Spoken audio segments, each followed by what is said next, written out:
Praise the Lord. ஆண்டவர் ரட்சகருமாகிய இயேசு கிறிஸ்துவின் விலையேற பெற்ற வல்லமுள்ள நாமத்தால் இந்த நாள் கர்த்தருடைய வார்த்தை மூலம் உங்களை சந்திக்குது மிக்க மகிழ்ச்சி.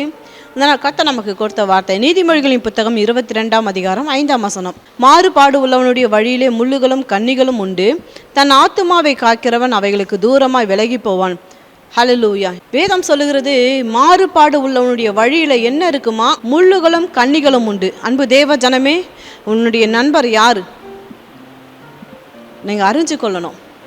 உன்னை சுற்றி நீ ஐக்கியம் கொள்ளுகிற இடம் எப்படியாப்பட்ட இடம், அந்த ஐக்கியம் கொள்ளுகிற இடத்துல இருக்கிற உன்னுடைய சகோதரர்கள், சகோதரிகள், சிநேகிதர், நண்பர்கள் யார் என்பதை நாம் அறிஞ்சு கொள்ளணும்.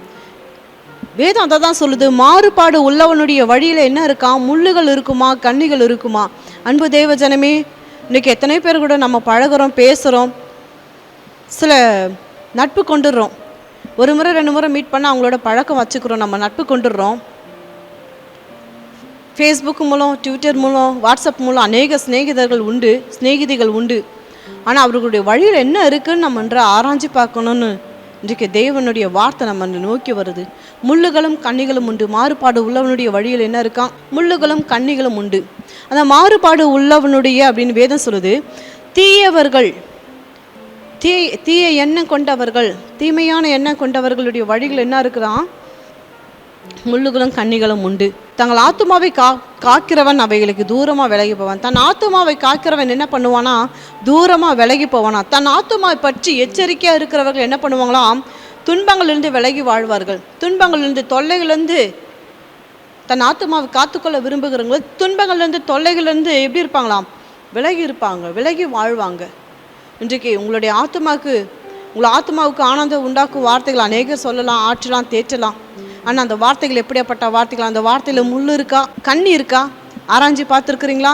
உங்களை நல்வழிப்படுத்துகிற வார்த்தையா? அது நேர்மையான வார்த்தையா? சந்தோஷம் கொடுக்குற வார்த்தையா? சமாதானத்தை கொடுக்குற வார்த்தையா? குடும்பத்தில் மகிழ்ச்சி இருக்கிற வார்த்தையா? சுகம் தருகிற வார்த்தையா? சமயத்துக்கேற்ற ஒரு வேளை வார்த்தைகளை உங்களுக்கு சொல்லி கொண்டிருக்கிறாங்களா? ஆராய்ச்சி பார்க்கணுமே. மாறுபாடனுடைய வழியில் என்ன இருக்குதா? முள்ளுகளை கனியுண்ட. நம்ம நிறைய சிநேகிதர்கள் சொல்லுவாங்க, மச்சான் கவலைப்படாத, நான் இருக்கேன் அப்படின்னு சொல்லுவாங்க. கடைசி வரைக்கும் இருப்பாங்களா? அப்படி சொல்லி நல்வழிப்படுத்துகிறவங்களா இருந்தால் பரவாயில்லைங்க. தீய வழியில் நடத்துவாருங்கன்னா நீங்கள் எச்சரிக்கையாக இருக்கணும். அந்த வழியில் என்ன இருக்கான்? முள்ளுகள் இருக்கான், கண்ணிகள் இருக்கான். அன்பு தேவ ஜனமே, கவலைப்படாதே மச்சான் பார்த்துக்கலாம் அப்படின்னு சொல்லுவாங்க. ஆனால் தீய வழியில் நடத்திடுவாங்க. தீமையான காரியங்கள் அவங்கள நடத்திடுவாங்க. அந்த வழியில் முள் இருக்குது, கண்ணி இருக்குது. அந்த முள் இருக்கிற வழியில், கண்ணி இருக்கிற வழியில் நீங்கள் போவீங்கன்னா நீங்கள் தான் அந்த கண்ணியிலே அந்த முள்ளில் அகப்படுவீர்கள். உங்கள் ஆத்துமா அந்த முள்ளுகளில் மாட்டிக்கும், அந்த கண்ணிகளை மாட்டிக்கும். அன்பு தெய்வ ஜனமே, நீங்கள் எச்சரிக்கையாக இருக்கும்படி தான் நாள் கர்த்தர் பேசுகிறார். ஆகாத சம்பாஷணை ஒழுக்கத்தை கெடுக்கும். ஆகாத சம்பாஷணைகள் நல்ல ஒழுக்கத்தை கெடுக்கும். ஜனங்களோடைய ஒரு அடி தள்ளி இருக்கணும். என்ன வார்த்தை? ஹாய்னா ஹாய், அவ்வளோதான். கர்த்தர் சில காரியங்களை குறித்து எச்சரிப்பாருன்னா, சில நண்பர்களை காட்டி, சில உறவுகளை காட்டி எச்சரிப்பை கொடுப்பாருன்னா விலகி இருங்க. ஆண்டவர் சில காரியங்களை நமக்கு காண்பித்து கொடுக்குறவருக்கு எச்சரிக்கிறாருன்னா அந்த காரியங்களை விட்டு நம்ம விலகி இருக்கணும். தேவ தூதனால் சொப்பனத்தினால எச்சரிக்கப்பட்டு யோசிப்பு தன் குழந்தையை தூக்கிட்டு போகிறாரு. இன்றைக்கி தேவன் நிறைய நேரத்தில் நம்மளை எச்சரிக்கை கொடுக்குறாரு. வார்த்தை மூலம் எச்சரிக்கை கொடுக்குறாரு. சில சொப்பனத்து மூலம், தரிசனத்து மூலம் நம்மளுக்கு எச்சரிக்கை கொடுக்குறாரு. நம்ம ஆத்துமாவை விலைக்கு பாதுகாத்து கொள்ளணும்னு தான் இந்த நாள் கர்த்தர் நம்மளோடு பேசுகிறார். அன்பு தேவ ஜனமே, உங்கள் ஆத்துமாவை பொல்லாத கண்ணிகளுக்கும் பொல்லாத முள்ளுகளுக்கும் நீங்கள் விலைக்கு பாதுகாத்துன்னா, பொல்லாத தீய எண்ணங்களுக்கு, தீய வார்த்தைகளுக்கும் உங்களை விலைக்கு பாதுகாக்கணும். உங்கள் துன்பங்கள்லேருந்து நீங்கள் போய் அகப்பட்டு கொள்ளாதபடிக்கு, துன்பங்களில் தொல்லைகளை நீங்கள் அகப்பட்டு கொள்ளாதபடிக்கு, நேர்மையற்ற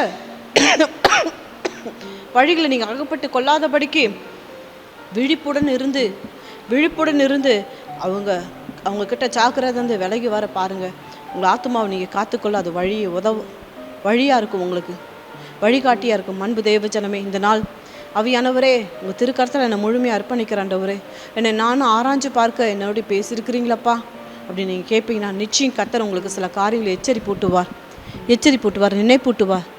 சில கனிகளை, சில சுபாவங்களை நீங்கள் பார்ப்பீங்க. ஜனங்களுக்குள்ளே இருக்கிற காரியங்கள், உங்கள் நண்பர்களுக்குள்ளே இருக்கிற காரியங்கள், உறவுகளுக்கு மத்தியில் இருக்கிற காரியங்கள், முள் இருக்கா, கண்ணி இருக்கா, ஆராய்ச்சி பார்க்க கர்த்தர் உங்களுக்கு உதவி செய்வார். அன்பு ஜனமே, ஆராய்ஞ்சிருக்கணும், ஜாக்கிரதையாக இருக்கணும். கர்த்தர் பேசுகிறார். ஆத்துமாவை காக்கிறவன், உங்கள் ஆத்துமாவை காக்கிற பொறுப்பு உங்கள்கிட்ட தான் இருக்குது. என் ஆத்துமாவை காக்கிற பொறுப்பு என்கிட்ட தான் இருக்குது. எத்தனையோ குடும்பங்கள் அழிஞ்சு போனதை பார்த்துருக்கோம், எத்தனையோ பிள்ளைகள் கெட்டு போனதை பார்த்துருக்குறோம். கண்ணீர் வடித்து பிரயோஜனம் இல்லை. சில காரியங்களினால் ஈடுபட்டு அதுக்கு அடிமையானவங்க தான் உண்டு. விடுதலை பெற முடியாதபடிக்கு அடிமையானவங்க தான் உண்டு. அன்பு தேவஜனமே, உங்கள் ஆத்மாவை விலைக்கு பாதுகாத்து கொள்ளுங்க. கர்த்தர் உங்களுக்கு உதவி செய்வாராக. கண்களை மூடும். அன்பின் ஆவியானவரை கேட்ட சத்திய வார்த்தைகளுக்காக நன்றி செலுத்துகிற ஐயா. இன்றைக்கு ஆண்டவரே, மாறுபாடு உள்ளவனுடைய வழிகளை முள்ளுகளும் கண்ணிகளும் உண்டுப்பா. இன்றைக்கு அநேக பேர் முள்ளுகளையும் கண்ணிகளும் சிக்கியிருப்பார்களானால் இயேசுராஜாவே இப்படி சமூகத்தில் ஒப்பு கொடுக்குற ஐயா. அந்த ஆத்மாவை மீட்டெடுக்கிற கத்தத்தாமே அவர்களுக்கு உதவும்படி நாங்கள் ஜெபிக்கிறோம்ப்பா. அவர்களை விடுதலையாக்கும்படி ஜெபிக்கிற ஐயா. இன்றைக்கு ஆண்டவரே துதிக்கிற ஸ்தோத்தரிக்கிறப்பா. இன்னைக்கு முள்ளுகள் மத்தியில் கண்ணிகள் மத்தியில் பிணைப்பட்டிருப்பார்களானால் ஆண்டவரே துதிக்கிற மீட்டெடுக்கிற கரம் வெளிப்படட்டுப்பா. இன்றைக்கு அப்பா ஸ்தோத்தரிக்கிற ஐயா. இன்றைக்கு ஆத்மாவில் அநேக அப்பா காரியங்கள், துன்பங்களை உண்டு பண்ணுகிற காரியங்கள், தொல்லைகளை உண்டு பண்ணுகிற காரியம், ஐயோ இவங்ககிட்டேருந்து நான் எப்படி மீண்டு வருவேன் தெரியலையேன்னு இன்னைக்கு அப்படிப்பட்ட காரியங்கள் இருக்கிற அப்படி அன்பு பிள்ளைகளுக்காக நாங்கள் ஜெபிக்கிற ஐயா. இயேசுராஜாவே நீர் உதவி செய்யும் ஐயா. முள்ளுகள் அறியாத கண்ணிகள் அறியாத மாறுபாடு உள்ளவனுடைய வழிகளை சிக்கி கொண்டிருக்கிற ஒவ்வொரு பிள்ளைகளையும் கர்த்தர் நீர் விடுதலையாக்கும்படி நாங்கள் ஜெபிக்கிறோம்.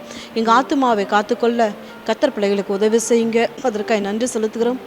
இயேசுராஜா நாமத்தில் துதிக்கிற ஜெபிக்கிறோம் நல்ல பிதாவே. ஆமென் ஆமென். இந்த செய்தி உங்களுக்கு ஆசீர்வாதமாக இருக்குமா? லைக் பண்ணுங்கள், ஷேர் பண்ணுங்கள், சப்ஸ்கிரைப் பண்ணுங்கள். தொடர்ந்து ஊழியர்களுக்காய் விசுவாச வீடு கட்டுமான பணிகளுக்காய் உங்கள் ஜெபத்தாலும் உங்கள் உபவாசத்தாலும் உங்கள் அன்பு காணிக்கிறாலும் தேவனுடைய அன்பு விடுத்து உங்கள் அன்பினால் தாங்கும்படி அன்பாக கேட்டுக்கொள்கிற இந்த செய்தியை கேட்டு நீங்கள் ஆசீர்வதிக்கப்பட்டது போல் உங்கள் குடும்பத்தார், உங்கள் நண்பர்கள், ஒரு உற்றார் விரவனை இனஜன பந்துக்கள் ஆசீர்வதிக்கப்பட்ட இந்த செய்தியை ஷேர் பண்ணுங்கள்.